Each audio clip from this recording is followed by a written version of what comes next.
episode 8.1. Sean, we are 34 days to Derby.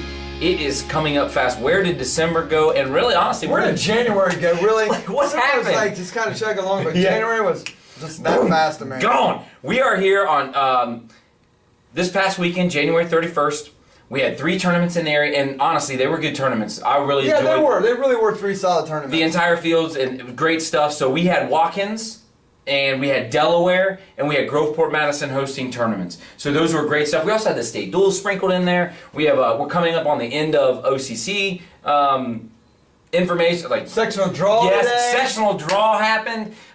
Leagues are going to be winding down. That's what I was going with. But Sean, let's get back to the tournaments that we had. We had Watkins Memorial. Let's talk a little bit about Watkins. Dublin Kaufman walks away with your champ. They had 7 finalists. And they walk away your champ. They had 50 points over the second place, Licking Valley. They had Watkins Memorial gets 3rd, and Marysville, who was a bit of a mixed bag there, they walked out with 4th place. I think they only brought maybe 7 or 8 kids, a couple of the starters still out. So when you got holes in the lineup, it's tough to rack up points. But anyway, as mentioned, Dublin Kaufman walks away with 7 finalists. They had 4 champs, 3 runners-up, and really did a great job. Licking Valley walks away with 3 champs. Yes, they did. And a runner-up.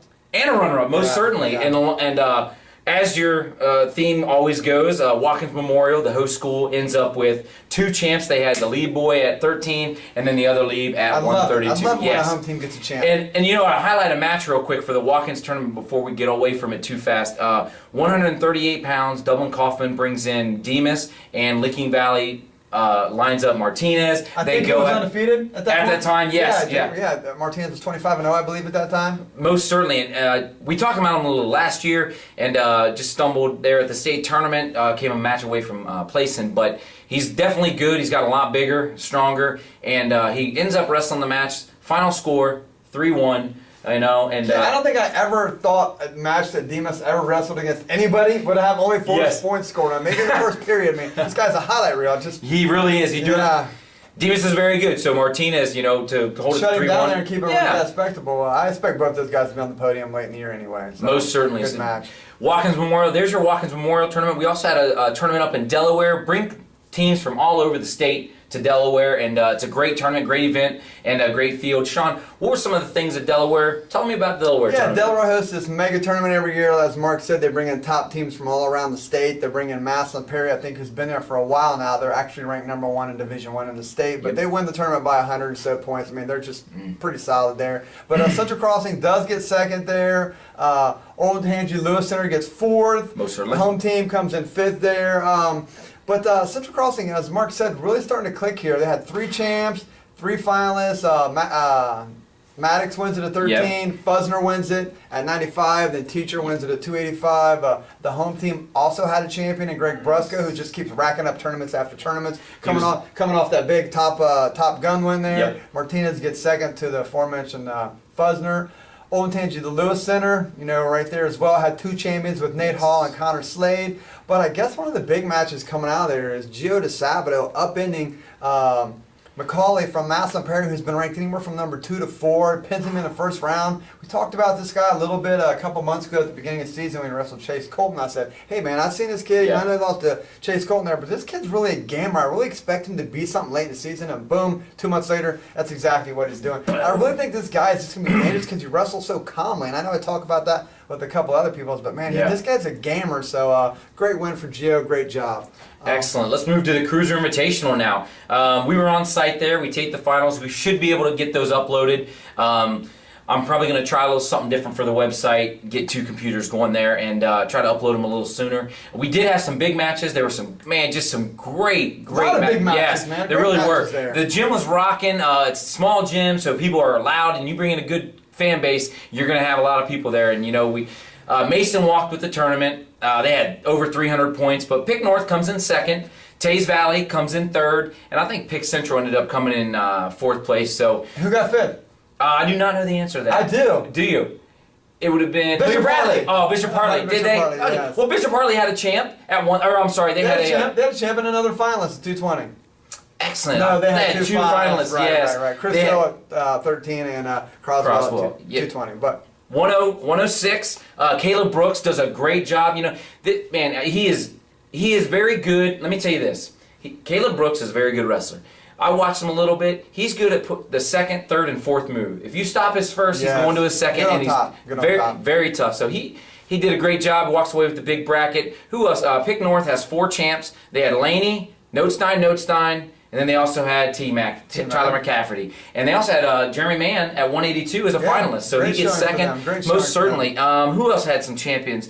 Jojo Terry walks away second place, and heavyweight, Westerville Central. Yeah. David Lipscomb does a great job from Westerville Central, fights off Aaron Moorfield from Pick Central. It really was a great match. That's a kid to watch out for. I want to talk about. Go ahead. This kid was beating Chris Crum last year at the sectional tournament, going in the second period, maybe like 4 or 5 points. He ends up losing and ended up getting putting out, but this kid is getting better. He's someone to watch as a landmine at Darby. Just a little shout out to him. This is a kid to watch out for. David Lipscomb. David Lipscomb at heavyweight at Darby. Hey, you know what? Last year you said something similar.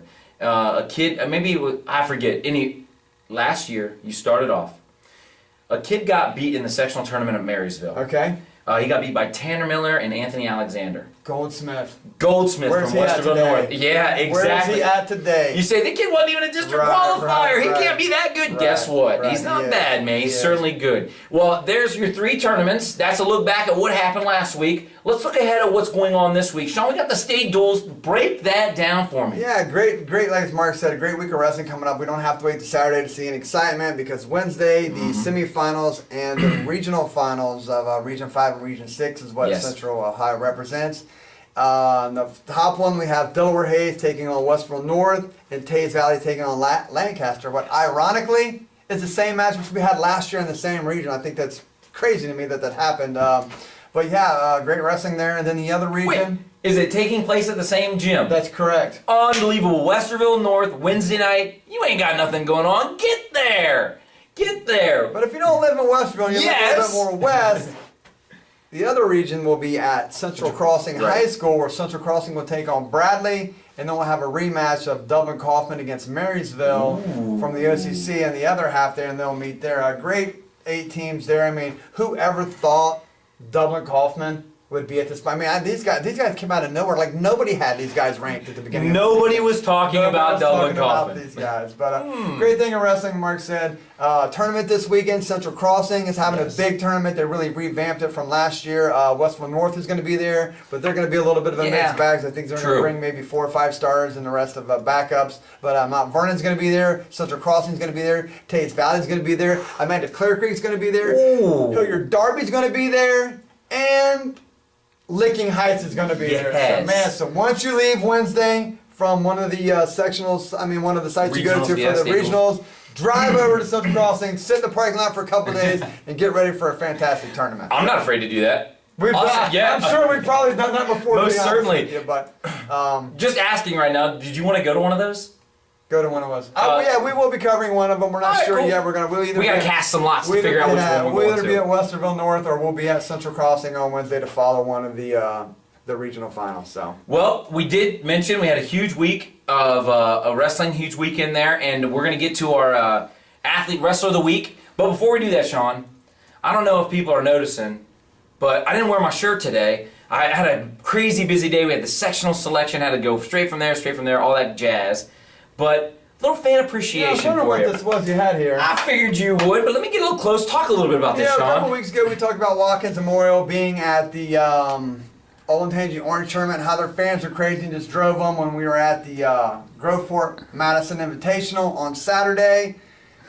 Tays Valley was just absolutely bringing it as a fan base. They're over there on their ship, firing off the cannon every time these guys won a big match. And I was sitting next to some of the fans there, and I noticed this button here. And I always see buttons at tournaments. Parents wear a button for their kid. But how many times do you see a parent wearing a button of another kid? Like, I thought it was great. Mama Dooley and Latham, part of the ways, but they're cherished button there for us to wear, and we really appreciate it, and we love it when communities and fans come together and really rally around themselves to give appreciation to these kids who are out there busting their butt for them. Most certainly, and that is great fan appreciation. Sean, there's another one out there I think that deserves a little tip of the cap to you, good sir.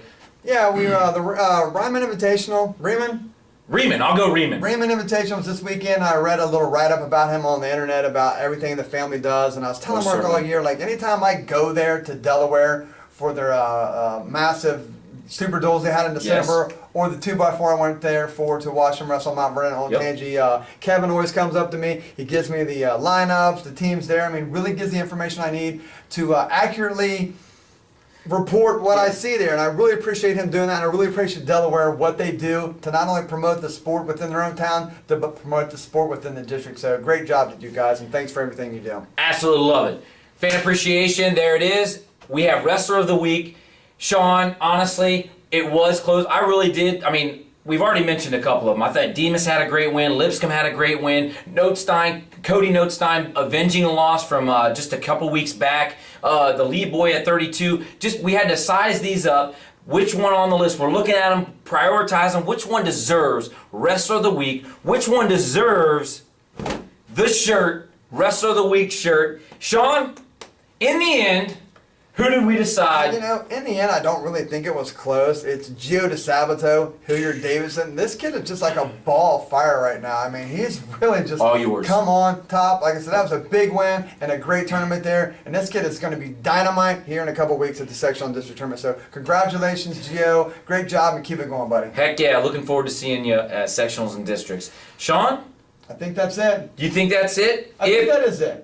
Yeah, okay, I'm down with I don't that. think we're going to do any more team rankings because the state duels have already been, you know, they're already slotted. Sectional draws already been set. So, I mean, it's not really going to change anything. We're going to, as Mark said, we're going to break down the sectionals here in the next episode. Maybe some of you will stay tuned to watch it. Maybe some of you won't. Again, just two types of people. That's for my God. You know, I tell this joke all the time, and maybe it's only funny to me, but I always say when I talk to people and they say, hey, about the show, I said there's two kinds of people in the world. Ones that watch the show and ones that like the show. That's about it. It's just funny to me. I don't know why, but it's just funny to me. So, hey, that's it. That's your episode. That's your 8.1. Remember, 34 days to Derby. And now you are inside the circle.